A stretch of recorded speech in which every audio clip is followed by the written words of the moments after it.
Hi hello ನಮಸ್ತೆ welcome back to my channel. ನಾನು ರೂಪಾ. ಇವತ್ತು ನಾನು ತುಂಬಾನೇ ಈಸಿ ಮೆಥಡಲ್ಲಿ casual wear cotton dress cutting stitching ತೋರಿಸ್ಕೊಡ್ತೀನಿ. ಈ ವಿಡಿಯೋ ಅಂತೂ ನಾನು ಬಿಗಿನರ್ಸ್ಗೆ ಅಂತಾನೆ ಮಾಡ್ತಾ ಇರೋದು. ಸೊ ಡೆಫಿನೆಟ್ಲಿ ನೀವು ಬಿಗಿನರ್ಸ್ ಆಗಿದ್ರೆ ಈ ವಿಡಿಯೋ ಯೂಸ್ಫುಲ್ ಆಗುತ್ತೆ ಅಂತಾನೆ ಅನ್ಕೊಂಡಿದ್ದೀನಿ.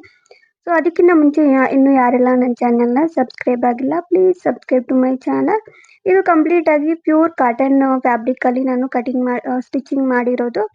ಇದಕ್ಕೆ ಜಸ್ಟ್ 3 ಮೀಟರ್ ಫ್ಯಾಬ್ರಿಕ್ ಅಷ್ಟೇ ಯೂಸ್ ಮಾಡಿದ್ದೀನಿ. ಸೊ ನಿಮ್ಮ ಇಷ್ಟ, ನಿಮಗೆ ಫ್ರಿಲ್ಸ್ ಇದೆಲ್ಲ ಬೇಕು ಅಂದರೆ ಇನ್ನೂ ಜಾಸ್ತಿ ಫ್ಯಾಬ್ರಿಕ್, ಇನ್ನೂ ಜಾಸ್ತಿ ಫ್ಲೇರ್ ಬೇಕು ಅಂದರೆ ಇನ್ನೂ 4 ಮೀಟರ್ ಈ ರೀತಿ ಕೂಡ ಯೂಸ್ ಮಾಡ್ಕೋಬೋದು.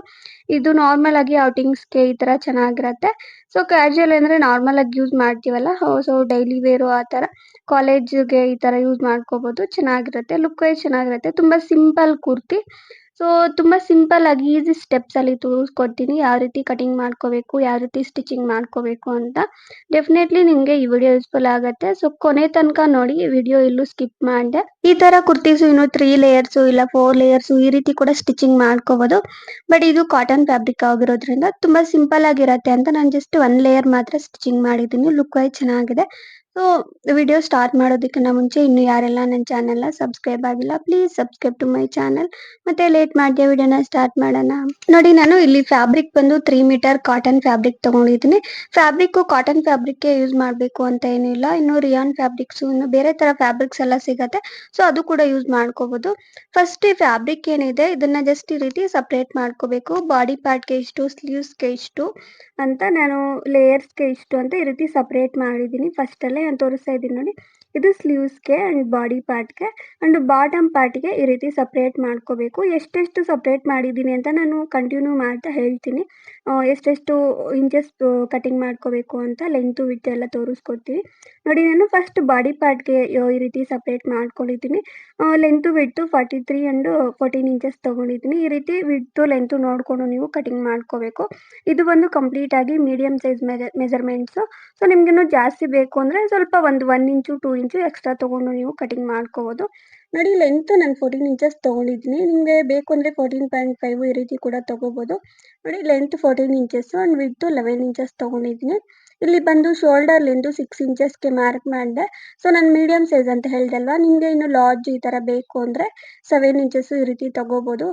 ಆರ್ಮ್ ಹೋಲ್ ಬಂದು 6.5 ಇಂಚಸ್ ತೊಗೊಂಡಿದ್ದೀನಿ. ಇನ್ನೂ ಜಾಸ್ತಿ ಬೇಕು ಅಂದರೆ 7 ಇಂಚಸ್ಸು, 7.5 ಈ ರೀತಿ ಎಕ್ಸ್ಟ್ರಾ ತೊಗೋಬೇಕು. ಫ್ಯಾಬ್ರಿಕ್ ಅಷ್ಟೇ ಸ್ವಲ್ಪ ಜಾಸ್ತಿ ತೊಗೊಂಡು ಎಕ್ಸ್ಟ್ರಾ ಮಾರ್ಕಿಂಗ್ ಮಾಡ್ಕೋಬೇಕು. ಇಲ್ಲಿ ನಾನು ನೆಕ್ ಲೆಂತ್ ಬಂದು 3.5 ಇಂಚಸ್ಗೆ ಮಾರ್ಕ್ ಮಾಡಿದೆ. ಇದು ಸ್ವಲ್ಪ ವಿಡ್ತ್ ಜಾಸ್ತಿನೇ ಇಟ್ಟಿದ್ದೀನಿ. ನಿಮಗೆ ಬೇಕು ಅಂದರೆ 3 ಇಂಚಸ್ಸು ಕೂಡ ತೊಗೋಬೋದು. ಅಂಡ್ ನೆಕ್ ಡೀಪ್ ಬಂದು ಫ್ರಂಟ್ ನೆಕ್ಕು ನಾನು 5.5 ಇಂಚಸ್ ಇಟ್ಟಿದ್ದೀನಿ.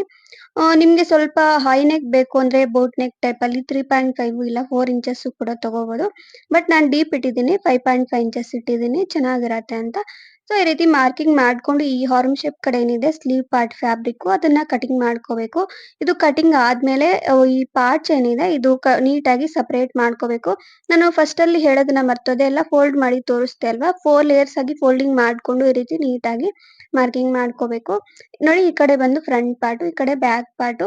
So front part already marking ಮಾಡಿದ್ದೀವಲ್ಲ, ಬ್ಯಾಕ್ ಪಾರ್ಟ್ ಮಾರ್ಕ್ ಮಾಡಿ ತೋರಿಸ್ತಾ ಇದ್ದೀನಿ ನೋಡಿ. ನೆಕ್ ಲೆಂತು ಸೇಮ್ ಬರುತ್ತೆ, 3.5 ಇಂಚಸ್ಗೆನೆ ಇಟ್ಟಿದ್ದೀನಿ.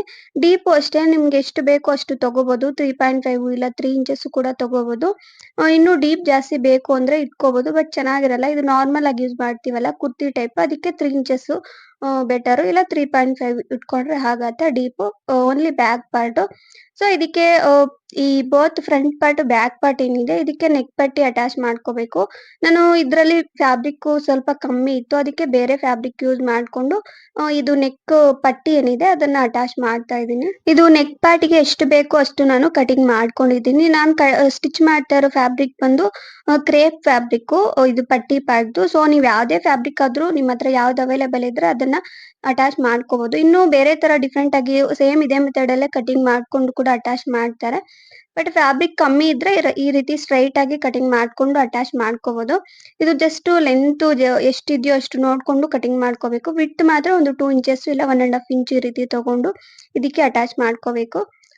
ಫಸ್ಟು ಈ ನೆಕ್ ಪಾರ್ಟಿಗೆ ನೀಟಾಗಿ ಆಪೋಸಿಟ್ ಆಗಿ ತೊಗೊಂಡು ಸ್ಟಿಚ್ ಮಾಡಿಕೊಂಡು, ಮತ್ತೆ ಕ್ರಾಸ್ ಆಗಿ ಟಾಕೋ ಥರ ಹಾಕ್ಕೊಂಡು ಅದಕ್ಕೆ ಡಬಲ್ ಫೋಲ್ಡಿಂಗ್ ಮಾಡಿಕೊಂಡು ಸ್ಟಿಚಿಂಗ್ ಮಾಡ್ಕೋಬೇಕು. ನೋಡಿ, ನಾನು ಸ್ಟಿಚ್ ಮಾಡಿದ್ದೀನಿ ಪಟ್ಟಿ ಪಾರ್ಟ್ ಏನಿದೆ ಇದು. ಸೊ ಇದು ಕಂಪ್ಲೀಟ್ ಪಟ್ಟಿ ತರ ಕೂಡ ಅಟ್ಯಾಚ್ ಮಾಡ್ತಾರೆ. ಇದು ನಾರ್ಮಲ್ ಆಗಿ ಸ್ಟಿಚಿಂಗ್ ಮಾಡಿದ್ದೀನಿ ನಾನು. ಅದು ಬೇರೆ ತರ ಸ್ಟಿಚಿಂಗ್ ಮಾಡೋದು ನೆಕ್ಸ್ಟ್ ವಿಡಿಯೋಲಿ ತೋರಿಸ್ಕೊಡ್ತೀನಿ. ಫ್ರಂಟ್ ಪಾರ್ಟ್ ಏನಿದೆ ಅದಕ್ಕೆ ಟಕ್ಸು ಸ್ಟಿಚಿಂಗ್ ಮಾಡ್ಕೋಬೇಕು. ಇಲ್ಲಿ ನಾನು ಫೋಲ್ಡಿಂಗ್ ಮಾಡ್ಕೊಂಡು 3.5 ಇಂಚಸ್ಗೆ ಮಾರ್ಕ್ ಮಾಡಿದೆ ಅಂಡ್ 4 ಇಂಚಸ್ಗೆ ಮಾರ್ಕ್ ಮಾಡಿದೆ ಲೆಂತ್ ಏನಿದೆ ಅದು.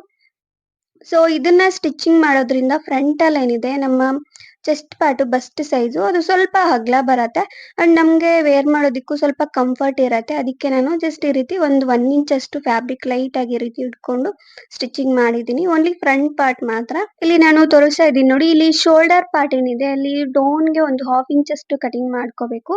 ಇದು ಕಟಿಂಗ್ ಮಾಡೋದ್ರಿಂದ ನಮಗೆ ಈ ಶೋಲ್ಡರ್ ಹತ್ರ ಹೆಚ್ಚು ಕಮ್ಮಿ ಇಲ್ದಿರ ನೀಟಾಗಿ ಕೂರತ್ತೆ. ಅದಕ್ಕೆ ಒಂದು 1/2 ಇಂಚ್ ಲೈಟ್ ಆಗಿ ಈ ರೀತಿ ಡೌನ್ಗೆ ಕಟಿಂಗ್ ಮಾಡ್ಕೋಬೇಕು. ಎರಡೂ ಅಷ್ಟೇ, both front part back part ಈ ರೀತಿ ಕಟಿಂಗ್ ಮಾಡ್ಕೋಬೇಕು.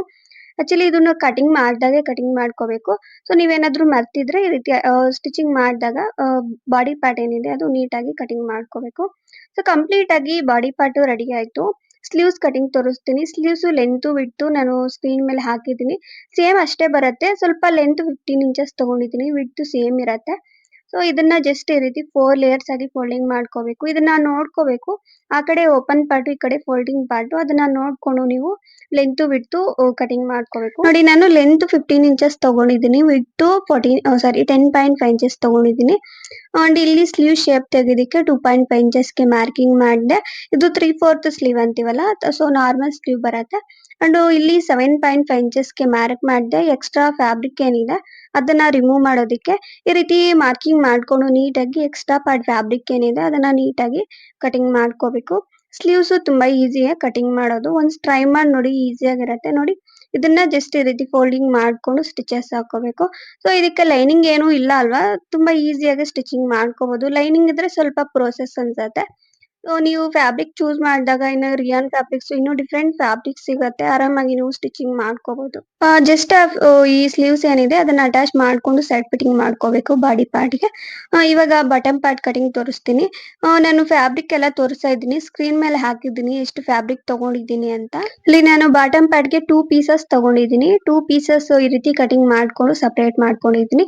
ಇದನ್ನ ಲೆಂತ್ ವಿಡ್ತ್ ಎಲ್ಲ ಸ್ಕ್ರೀನ್ ಮೇಲೆ ಹಾಕಿದ್ದೀನಿ. ಅದನ್ನ ನೋಡ್ಕೊಂಡು ನೀವು ಕಟಿಂಗ್ ಮಾಡ್ಕೋಬೇಕು. ಈ ರೀತಿ ತಗೊಂಡು ನೀಟ್ ಸೇಮ್ ಇರಬೇಕು. ಬೋತ್ ಫ್ರಂಟ್ ಪಾರ್ಟ್ಗೆ ಬ್ಯಾಕ್ ಪಾರ್ಟ್ಗೆ ಬರೋ ಪೀಸಸ್ ಏನಿದೆ ಬಾಟಮ್ ಪಾರ್ಟ್ದು ಅದು ಸೇಮ್ ಇರಬೇಕು ಲೆಂತ್ ವಿಡ್ತ್. ಈ ರೀತಿ ತಗೊಂಡು ನೀವು ಕಟಿಂಗ್ ಮಾಡ್ಕೋಬೇಕು. ಇಲ್ಲಿ ನಾನು ತೋರಿಸ್ತಾ ಇದ್ದೀನಿ ನೋಡಿ, ಇದು ಚಿಕ್ಕದಾಗಿ ಪ್ಲೀಟ್ಸ್ ತರ ಸ್ಟಿಚಿಂಗ್ ಮಾಡ್ಕೋಬೇಕು. ಇಲ್ಲ ಗ್ಯಾದರಿಂಗ್ ಪ್ಲೀಟ್ಸ್ ತರ ಬರುತ್ತೆ, ಮಿಷನ್ ಅಲ್ಲೇ ಸ್ಟಿಚಿಂಗ್ ಮಾಡ್ಕೋಬಹುದು. ಈ ರೀತಿ ಚಿಕ್ಕದಾಗಿ ಒಂದು 1 ಇಂಚ್ ಇಲ್ಲ 1/2 ಇಂಚ್ ಇಟ್ಕೊಂಡು ಪ್ಲೀಟ್ಸ್ ಸ್ಟಿಚಿಂಗ್ ಮಾಡ್ಕೋಬೇಕು. Both front part back part ಎರಡೂನು ಅಷ್ಟೇ. ಸೊ ಇದು ನೀವು ವೇಸ್ಟ್ ಪಾರ್ಟ್ಗೆ ಎಷ್ಟು ಬೇಕೋ ಅಷ್ಟು ನೋಡ್ಕೊಂಡು ಅಡ್ಜಸ್ಟ್ ಮಾಡ್ಕೊಂಡು ಪ್ಲೀಟ್ಸ್ ಸ್ಟಿಚಿಂಗ್ ಮಾಡ್ಕೋಬೇಕು. ಆಲ್ರೆಡಿ ಬಾಡಿ ಪಾರ್ಟ್ ರೆಡಿ ಆಗಿದೆ ಅಲ್ವಾ, ಅದಕ್ಕೆ ಕರೆಕ್ಟ್ ಆಗಿ ಬರೋ ತರ ನೀಟಾಗಿ ಪ್ಲೀಟ್ಸ್ ಸ್ಟಿಚಿಂಗ್ ಮಾಡ್ಕೋಬೇಕು. ಅವೆರಡು ಅಟ್ಯಾಚ್ ಮಾಡ್ಕೊಂಡು ಸೈಡ್ ಅಲ್ಲಿ ಏನಿದೆ ಅದನ್ನ ಸ್ಟಿಚಸ್ ಹಾಕೋಬೇಕು.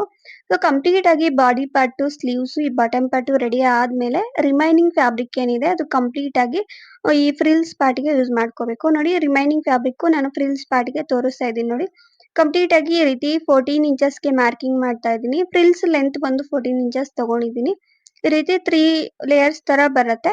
ಈ ರೀತಿ ನೀಟಾಗಿ ಚಿಕ್ಕದಾಗಿ ಕಟಿಂಗ್ ಮಾಡ್ಕೊಂಡು ಇದನ್ನ ಅಟ್ಯಾಚ್ ಮಾಡ್ಕೋಬೇಕು. ಇದು ಫ್ರಿಲ್ಸ್ ಪಾರ್ಟ್ ಯಾಕಂದ್ರೆ ರಿಮೈನಿಂಗ್ ಫ್ಯಾಬ್ರಿಕ್ ಯೂಸ್ ಮಾಡ್ತಿದೀವಲ್ಲ, ಅದಕ್ಕೆ ಇದನ್ನ ಜಸ್ಟ್ ಈ ರೀತಿ ನೀಟಾಗಿ ಕರೆಕ್ಟ್ ಆಗಿ ಬರೋ ತರ ಲೆಂತ್ ವಿಡ್ತ್ ನೀಟಾಗಿ ಅಟ್ಯಾಚ್ ಮಾಡ್ಕೊಂಡು, ಇದು ಅಷ್ಟೇ ಚಿಕ್ಕದಾಗಿ ಲೇಯರ್ಸ್ ಅಟ್ಯಾಚ್ ಮಾಡ್ಕೊಂಡು ಚಿಕ್ಕದಾಗಿ ಪ್ಲೀಟ್ಸ್ ತರ ಸ್ಟಿಚಿಂಗ್ ಮಾಡ್ಕೋಬೇಕು. ನಾನು ತೋರಿಸ್ತಾ ಇದ್ದೀನಿ ನೋಡಿ. ಇಲ್ಲಿ ನಾನು ಯೂಸ್ ಮಾಡಿರೋದು ಜಸ್ಟ್ 3 ಮೀಟರ್ ಫ್ಯಾಬ್ರಿಕ್ ಅಷ್ಟೇ ಅಲ್ವಾ, ಅದಕ್ಕೆ ಸ್ವಲ್ಪ ಫ್ರಿಲ್ಸ್ ನೋಡ್ಕೊಂಡು ಸ್ಟಿಚಿಂಗ್ ಮಾಡ್ಕೋಬೇಕು. ಫಸ್ಟ್ ಅಲ್ಲಿ ಹೇಳ್ದೆ ಅಲ್ವಾ, ಸಪರೇಟ್ ಮಾಡ್ಕೊಂಡ್ರೆ ನೀವು ಫಸ್ಟ್ ಅಲ್ಲೇ ನಿಮ್ಗೆ ಐಡಿಯಾ ಬರತ್ತೆ. ಬಾಡಿ ಪಾರ್ಟ್ಗೆ ಮತ್ತೆ ಸ್ಲೀವ್ಸ್ಗೆ ಈ ರೀತಿ ಬಾಟಮ್ ಪಾರ್ಟ್ಗೆ ಅದನ್ನ ಸಪರೇಟ್ ಮಾಡ್ಕೊಂಡು ರಿಮೈನಿಂಗ್ ಫ್ಯಾಬ್ರಿಕ್ ಇರೋದನ್ನ ಈ ರೀತಿ ಫ್ರಿಲ್ಸ್ಗೆ ಯೂಸ್ ಮಾಡ್ಕೋಬಹುದು. ಇಲ್ಲ ನಿಮ್ಗೆ ಫ್ರಿಲ್ಸ್ ಏನು ಬೇಡ ಅಂದ್ರೆ ನಾರ್ಮಲ್ ಆಗಿ ಅದಕ್ಕೆ ಅಟ್ಯಾಚ್ ಆಗೋ ತರ ಬಾಟಮ್ ಪಾರ್ಟ್ಗೆ ಸ್ಟಿಚಿಂಗ್ ಮಾಡ್ಕೋಬಹುದು. ನೋಡಿ ನಾನು ಫ್ರಿಲ್ಸ್ ಲೈಟ್ ಆಗಿ ತೋರಿಸ್ತಾ ಇದ್ದೀನಿ ಯಾವ ರೀತಿ ಸ್ಟಿಚಿಂಗ್ ಮಾಡ್ಕೋಬೇಕು ಅಂತ. ಈ ರೀತಿ ಚಿಕ್ಕದಾಗಿ ಇಟ್ಕೊಂಡು ಪ್ಲೀಟ್ಸ್ ಸ್ಟಿಚಿಂಗ್ ಮಾಡ್ಕೋಬಹುದು. ಸೊ ಇದು ನಿಮ್ಗೆ ಬಂದಿಲ್ಲ ಅಂದ್ರೆ ನಾರ್ಮಲ್ ಆಗಿ ಕಂಪ್ಲೀಟ್ ಆಗಿ ಒಂದು ಲೂಸ್ ಸ್ಟಿಚ್ ಹಾಕೊಂಡು ಅದನ್ನ ಗ್ಯಾದರಿಂಗ್ ಪ್ಲೀಟ್ಸ್ ತರ ಇಟ್ಕೊಂಡು ಸ್ಟಿಚಿಂಗು ಕೂಡ ಮಾಡ್ಕೋಬಹುದು. ನೋಡಿ ನಾನು ಸ್ಟಿಚ್ ಮಾಡ್ತಾ ಇದ್ದೀನಿ. ಬಟ್ ಇದು ಕಾಟನ್ ಫ್ಯಾಬ್ರಿಕ್ ಆಗಿರೋದ್ರಿಂದ ಈ ರೀತಿ ಪ್ಲೀಟ್ಸ್ ತರ ಸ್ಟಿಚಿಂಗ್ ಮಾಡ್ಕೊಂಡ್ರೆ ಲುಕ್ ವೈಸ್ ಚೆನ್ನಾಗಿರೋದು. ಸೊ ಸ್ಟಿಚಿಂಗ್ ಆದ್ಮೇಲೆ ಐರನ್ ಮಾಡ್ಕೊಂಡ್ರೆ ಚೆನ್ನಾಗಿರತ್ತೆ. ನೋಡಿ ನಾನು ಸ್ಟಿಚ್ ಮಾಡಿದೀನಿ. ಇವಾಗ ಇದು ಆಲ್ರೆಡಿ ಬಾಟಮ್ ಪಾರ್ಟ್‌ದು ಮೇನ್ ಪಾರ್ಟ್ ಏನಿದೆ ಅದು ಸ್ಟಿಚಿಂಗ್ ಆಗಿದೆ ಅಲ್ವಾ? ಅದಕ್ಕೆ ಇದು ನೀಟಾಗಿ ಅಟ್ಯಾಚ್ ಮಾಡ್ಕೋಬೇಕು. ಇದು ಅಷ್ಟೇ ಬಾಟಮ್ ಪಾರ್ಟ್‌ದು ಮೇನ್ ಪಾರ್ಟ್ ಏನಿದೆ ಫ್ಯಾಬ್ರಿಕ್ಕು ಇದಕ್ಕೆ ಕರೆಕ್ಟ್ ಆಗಿ ನೋಡ್ಕೊಂಡು ಪ್ಲೀಟ್ಸು ಹೆಚ್ಚು ಕಮ್ಮಿ ಬಂದಾಗ ಅಡ್ಜಸ್ಟ್ ಮಾಡ್ಕೊಂಡು ಇದಕ್ಕೆ ಸ್ಟಿಚಿಂಗ್ ಮಾಡ್ಕೋಬೇಕು. ನೀವು ಪ್ಲೀಟ್ಸ್ ಸ್ಟಿಚಿಂಗ್ ಮಾಡ್ದಾಗೆ ಈ ಮೇನ್ ಪಾರ್ಟ್ ಏನಿದೆ ಅದನ್ನ ನೋಡ್ಕೊಂಡು ಮೆಜರ್‌ಮೆಂಟು ನೀವು ಸ್ಟಿಚಿಂಗ್ ಮಾಡ್ಕೋಬೇಕು. ನೋಡಿ ನಾನು ಕರೆಕ್ಟ್ ಆಗಿ ಬರೋ ತರ ಸ್ಟಿಚಿಂಗ್ ಮಾಡಿದೀನಿ. ಆ ತರ ಪ್ಲೀಟ್ಸ್ ಅಡ್ಜಸ್ಟ್ ಮಾಡ್ಕೊಂಡು ಒಂದು 2, 3 ಪ್ಲೀಟ್ಸ್ ರಿಮೂವ್ ಮಾಡ್ಕೊಂಡು ಅದಕ್ಕೆ ಅಟ್ಯಾಚ್ ಮಾಡ್ಕೋಬೇಕು. ನಿಮ್ಗೆ ಹೆಚ್ಚು ಕಮ್ಮಿ ಬಂದ್ರೆ ಜಸ್ಟ್ ಇದನ್ನ ಸ್ಟಿಚ್ ಮಾಡ್ಕೊಂಡು ಎರಡೂ ಸೈಡಲ್ಲೂನು ಸ್ಟಿಚಿಂಗ್ ಮಾಡಿದೀನಿ. ಸೊ ಇದು ವೇಸ್ಟ್ ಪಾರ್ಟ್ ಹತ್ರ ಒಂದು 1 ಇಂಚು, 1 1/2 ಇಂಚು ಈ ರೀತಿ ಗ್ಯಾಪ್ ಬಿಡ್ಬೇಕು. ಯಾಕಂದ್ರೆ ಬಾಡಿ ಪಾರ್ಟ್‌ಗೆ ಅಟ್ಯಾಚ್ ಮಾಡ್ಕೋಬೇಕಲ್ವಾ? ಅದಕ್ಕೆ. ನೋಡಿ ನಾನು ಗ್ಯಾಪ್ ಬಿಟ್ಟಿದ್ದೀನಿ. ಜಸ್ಟ್ ಇದು ವೇಸ್ಟ್ ಪಾರ್ಟ್ ಹತ್ರ ನೀಟಾಗಿ ಎರಡೂ ಪಾರ್ಟ್ಸ್‌ನು ಅಟ್ಯಾಚ್ ಆಗೋ ತರ ಸ್ಟಿಚ್ ಮಾಡ್ಕೊಂಡು ಸೈಡ್ ಫಿಟ್ಟಿಂಗ್ ಮಾಡ್ಕೋಬೇಕು. ನೋಡಿ ನಾನು ಸ್ಟಿಚಿಂಗ್ ಮಾಡಿದ್ದೀನಿ. ಸೊ ಈಸಿಯಾಗಿರತ್ತೆ. ನೀವು ಬಿಗಿನರ್ಸ್ ಆಗಿದ್ರೆ ಈ ತರ ಕಾಟನ್ ಫ್ಯಾಬ್ರಿಕ್ಸು ಇಲ್ಲ ಸ್ವಲ್ಪ ಕಮ್ಮಿ ರೇಟ್ ಸಿಗೋ ತರ ಫ್ಯಾಬ್ರಿಕ್ಸ್ ತಗೊಂಡು ನಿಮ್ಗೆ ನೀವೇ ಡ್ರೆಸಸ್ ಸ್ಟಿಚಿಂಗ್ ಮಾಡ್ಕೊಂಡ್ರೆ ಸ್ವಲ್ಪ ಈಸಿಯಾಗಿರತ್ತೆ. ಟ್ರೈ ಮಾಡಿ ನೋಡಿ ಒಂದು 5-6 ಡ್ರೆಸಸ್ ಸ್ಟಿಚ್ ಮಾಡಿದ್ರೆ ಆರಾಮಾಗಿ ಬರತ್ತೆ. ಲೆಹೆಂಗಾಸು, ಲಾಂಗ್ ಡ್ರೆಸಸ್ಸು ಆರಾಮಾಗಿ ನೀವು ಸ್ವಲ್ಪ ಇದೇ ಮೆಥಡ್ ಅಲ್ಲೇ ನೀವು ಸ್ಟಿಚ್ ಮಾಡ್ಕೋಬಹುದು. ಸೊ ನಿಮ್ಗೆ ಈ ವಿಡಿಯೋ ಇಷ್ಟ ಆಗಿದ್ರೆ ಪ್ಲೀಸ್ ಲೈಕ್ ಮಾಡಿ, ಶೇರ್ ಮಾಡಿ and please subscribe to my channel. ಈ ವಿಡಿಯೋ ಹೇಗನ್ನಿಸ್ತು ಅಂತ ಕಮೆಂಟ್ ಮಾಡೋದನ್ನ ಮರಿಬೇಡಿ. Thank you so much. Next ವಿಡಿಯೋಲಿ ಸಿಗ್ತೀನಿ.